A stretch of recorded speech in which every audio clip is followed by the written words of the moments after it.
So guys welcome to daily football madness and we are back with FC Barcelona news. Paul Pogba के ऊपर discussion करेंगे कि उनका जो कॉन्ट्रैक्ट टर्मिनेट होने के बाद वो फ्री एजेंट हो गए तो क्या बार्सिलोना को पॉल पोग्बा को साइन करना चाहिए एज अ फ्री एजेंट।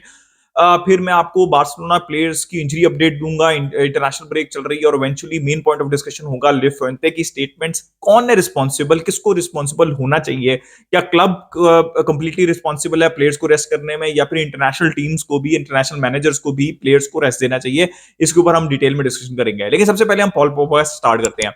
आपको पता है कि जो बैन है उनका रिड्यूस हो गया है। Paul Pogba will be available as a free agent और main point of discussion being a Barca fan ये है कि क्या बार्सा को पॉल पोग्बा को साइन करना चाहिए या नहीं करना चाहिए। देखिए, पोग्बा आई थिंक 31-32 के हो चुके हुए हैं अराउंड अबाउट। ब्रिलियंट प्लेयर, सबसे जो बेहतरीन उन्होंने फुटबॉल खेली है वो फ्रेंच नेशनल टीम में खेली है, टू बी वेरी ऑनेस्ट। हमेशा परफॉर्म किया फ्रांस की नेशनल टीम के लिए उन्होंने।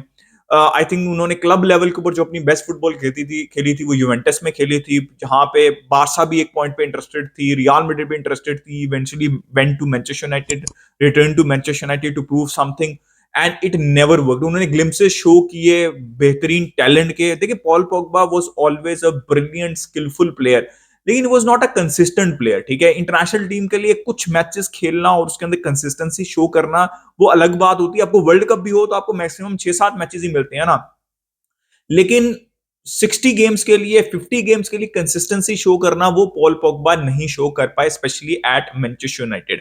ठीक है, और उसके बाद ये सारा सीन हो गया, ये रिटर्न टू यूवेंटस और ये सब कुछ सीन हो गया। अब ही विल बी अवेलेबल। देखें, I personally want Barcelona to stay away from Paul Pogba. देखिए, हर चीज जो फ्री में आती है ना, एक तो वो सस्ती नहीं होती ठीक है, पहली बात ये याद रखें। गुंडोगॉन के बारे में भी याद रखें कि कितनी उनकी वेजेस थी जब वो एज अ फ्री एजेंट आए थे, और पॉल पोग्बा भी अच्छे खासे पैसे लेंगे। खैर, ये अलग डिस्कशन है, पैसे वाली डिस्कशन, फाइनेंशियल सिचुएशन डिस्कशन जो अलग है, जो कि हमेशा से कनेक्टेड रहती है because of Barcelona financial situation, लेकिन उसको एक साइड पे रखते हैं। देखिए, you need a player like Paul Pogba? देखिए, Paul Pogba is an expensive player. वो फॉर एग्जांपल जैसे कांटे हैं, उनके साथ वो खेलते हैं और उनको फ्रीडम होना चाहिए। ठीक है, is a box to box midfielder. क्या बारसा के पास बॉक्स टू बॉक्स मिडफील्डर नहीं है? क्या बारसा के पास अटैकिंग मिडफील्डर नहीं है? बारसा के पास अटैकिंग मिडफील्डर बहुत ज्यादा है। और हमेशा की तरह मैं आपको एक ही बात बोलूंगा कि अगर किसी मिडफील्डर की कमी है, वो डीएम की कमी नहीं है, वो एक सीडीएम की कमी है। ठीक है, या फिर एक डिफेंसिव, चले डिफेंसिव मिडफील्डर, डीएम भी कह ले, तो एक डिफेंसिव मिडफील्डर की कमी है।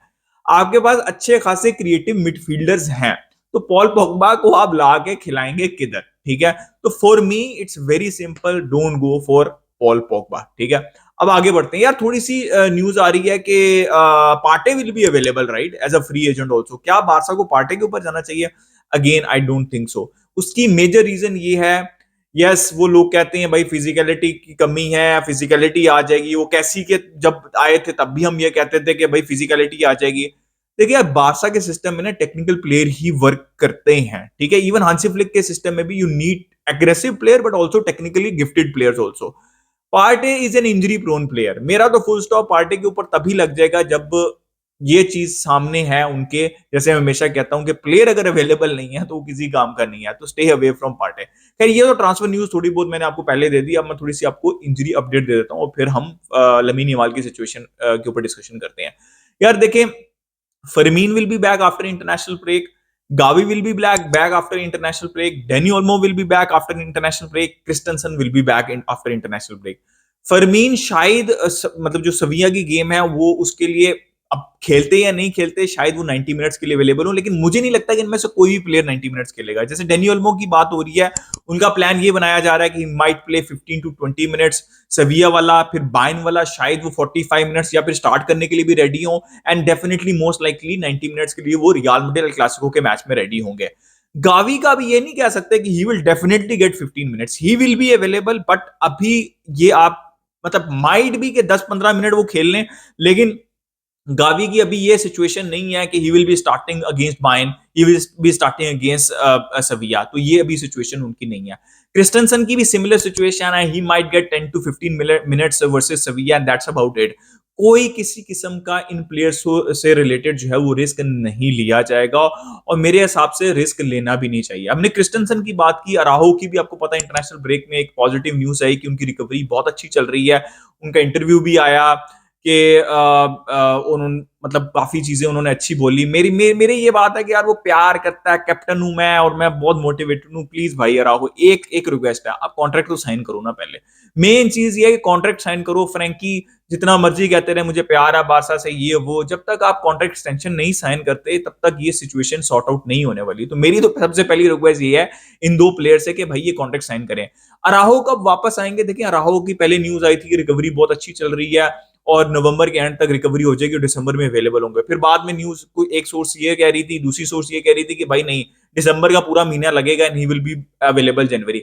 मुझे जो लगता है सब कुछ पढ़ने के बाद आई थिंक मैक्सिमम अगर वो अवेलेबल होंगे तो 15 ऑफ दिसंबर के बाद अवेलेबल होंगे, इससे पहले वो अवेलेबल नहीं होंगे। फ्रैंकी की क्या सिचुएशन है आपने देख लिया होगा। कोमन ने जो कि नेदरलैंड्स टीम के मैनेजर है, उन्होंने कहा कि भाई मेरी बात हुई है, he is not 100% fit. Definitely is not 100% fit. आपने 15-15 मिनट 10-10 मिनट देख लिए हैं, he is not looking the same right. तो फ्रैंकी डियोंग को भी टाइम लगेगा। I don't think so he is 100% fit to start Sevilla game. We will have to think about कि क्या बायर्न या क्लासिको में वो अवेलेबल होंगे या नहीं होंगे। तो सिंपल सी बात यह कि जितने भी प्लेयर्स हैं ना apart from Araujo and Ferran Torres, ये सारे के सारे प्लेयर्स जो हैं वो अवेलेबल होंगे इंटरनेशनल ब्रेक के बाद सेविया के गेम के लिए। लेकिन इनमें से शायद कोई एक भी ऐसा प्लेयर नहीं है जो कि 90 मिनट्स के लिए अवेलेबल होगा। ठीक है, तो अच्छी बात ये है कि अवेलेबल होंगे लेकिन कोई भी प्लेयर 90 मिनट्स के लिए अवेलेबल नहीं होगा। अब आ जाते हैं हम लमीन यमाल के ऊपर। देखिए लमीन यमाल के ऊपर इंटरनेशनल ब्रेक के अंदर काफी ज्यादा उनके ऊपर फाउल्स हुए and he was limping at the end of the match. उसके बाद जो है वो स्कैन्स हुए, ओवरलोड है, मसल ओवरलोड है और इस तरह की कोई बड़ी इंजरी नहीं है। लेकिन अभी रिसेंटली स्पोर्ट ने जब वीडियो बना रहा था उससे पहले उन्होंने रिपोर्ट किया था कि he is doubtful for सेविया game, लेकिन अभी कोई ऐसी श्योरिटी नहीं आई, ये अभी न्यूज आई थी। ठीक है, is it good for Barcelona? No, it is not good for Barcelona, it is not good for Lamine Yamal. अब डिबेट यहां पे बनती है कि भाई कौन रेस्ट दे। एक लड़ाई चली हुई, आपको पता है लफेंटे ने एक स्टेटमेंट दे दी और उन्होंने कहा कि भाई मेरे पास तो प्लेयर होता ही नहीं है। ठीक है, 70 गेम्स के लिए 60 गेम्स के लिए प्लेयर क्लब के पास होता है, मेरे पास तो महीने में मतलब एक महीना सही आप देखें तो 2 हफ्ते की इंटरनेशनल ब्रेक पहले आई थी, 2 हफ्ते की अब आई है, बीच में शायद और 2 हफ्ते की आएगी। तो समझ ले मैक्सिमम 2 मंथ्स के लिए इंटरनेशनल, अगर मैं बात करूं ओवरऑल 2 मंथ्स के लिए साल के अंदर इंटरनेशनल ब्रेक में जाते हैं, इंटरनेशनल टीम के साथ प्लेयर्स होते हैं। तो लिफेंटे का पॉइंट तो ठीक है, ठीक है, ये पॉइंट तो ठीक है उसका कि भाई मेरे पास तो प्लेयर होता नहीं, जिनके पास ज्यादातर प्लेयर होता है उनकी रिस्पॉन्सिबिलिटी है कि वो उसको रेस्ट दें। ठीक है, तो ये पॉइंट उसका वैलिड है, लेकिन ये पॉइंट उसका वैलिड नहीं है कि मेरी कोई रिस्पॉन्सिबिलिटी नहीं है। भाई चाहे आप 2 महीने आपके पास है, चाहे आपके पास 2 दिन है, सबकी रिस्पॉन्सिबिलिटी है। ठीक है, लिफेंटे की रिस्पॉन्सिबिलिटी है कि उसको रेस्ट दिया जाए। जहां जहां अपॉर्चुनिटी मिले, जहां जहां आपको लगता है कि प्लेयर ओवरलोडेड है, वहां पे उस प्लेयर को रेस्ट मिलना चाहिए। ठीक है, अगर आपको लग रहा है कि भाई टीम आपकी कंफर्टेबल है 3-0, वहां पे रेस्ट मिलना चाहिए। अगर आपको लगता है कि भाई ये टीम आप इस प्लेयर के बगैर ये रिजल्ट निकाल लेंगे, तो वहां पे आपको इंटरनेशनल ब्रेक के अंदर उस प्लेयर को रेस्ट देना चाहिए। क्योंकि अगर आप उस प्लेयर को रेस्ट देंगे और अगर वो फ्रेश रहेगा और वो इंजरी फ्री रहेगा तो आपके ही काम आएगा। ठीक है, मैं क्लब के पर्सपेक्टिव से बात करता हूं तो आपके काम आएगा। तो ये कहना कि मेरी रिस्पॉन्सिबिलिटी नहीं है लेकिन जो 70 गेम्स खिला रहे हैं उनकी है, जिससे मैं एग्री नहीं करता। हाँ, जो 70 गेम्स खिला रहे हैं उनकी ज्यादा है क्योंकि उनके पास वो प्लेयर ज्यादा होता है। लेकिन इंटरनेशनल मैनेजर्स को, इंटरनेशनल टीम्स को, एसोसिएशंस को ये बात याद रखनी चाहिए कि लमीन यमाल या इसी तरह के और से बहुत से प्लेयर आपके पास आ रहे हैं तो ये लामासिया क्लब सिस्टम से निकल के आ रहे हैं। इनकी जो वेजेस हैं, ये सब कुछ है, ये क्लब देता है। ठीक है, आप 1.5 साल पहले तक चले जाएं तो आपके पास ये जो लमीन यमाल और ये सारे जितने भी प्लेयर्स आए हैं, ठीक है, निको विलियम्स आए हैं, ये रिस्पेक्टिव एकेडमी से आए हैं वो प्लेयर। ठीक है, तो आपको ये चीज भी रिस्पेक्ट करनी है क्लब से रिलेटेड। ये नहीं आप सिर्फ कह सकते हमारी कोई रिस्पॉन्सिबिलिटी नहीं है, नहीं, क्लब की रिस्पॉन्सिबिलिटी है। क्लब की भी रिस्पॉन्सिबिलिटी है। जैसे मैं बहुत दफा ये कहता हूं कि इंपॉर्टेंट मैचेस तो इंपॉर्टेंट प्लेयर्स ने खेलने हैं। जैसे पिछले मैच में शायद लमीन यमाल को गुस्सा था अपनी परफॉर्मेंस का, बेंच करने का, विच इज अंडरस्टैंडेबल। लेकिन मुझे अच्छा लगा कि हांसी फ्लिक ने उनको रेस्ट दिया। बीच में चावी से भी हमें काफी शिकवे रहते थे, वो रेस्ट नहीं दे रहे थे। हांसी फ्लिक से भी पिछले 2 गेम से वो उनको रेस्ट दे रहे हैं, उससे पहले वो बिल्कुल भी उनको रेस्ट नहीं दे रहे थे। तो उनकी भी रिस्पॉन्सिबिलिटी है कि क्या भाई जहां पे 3-0 हो गया, 4-0 हो गया, तो आप 30-40 मिनट्स का रेस्ट दो। जहां पे अगर होम गेम है अगेंस्ट गिटाफे, जैसे मैं एग्जांपल देता हूं, वो वाले गेम को मैं काफी दफा मेंशन करता हूं, वहां पे आप लमीन यमाल को रेस्ट दे सकते हो।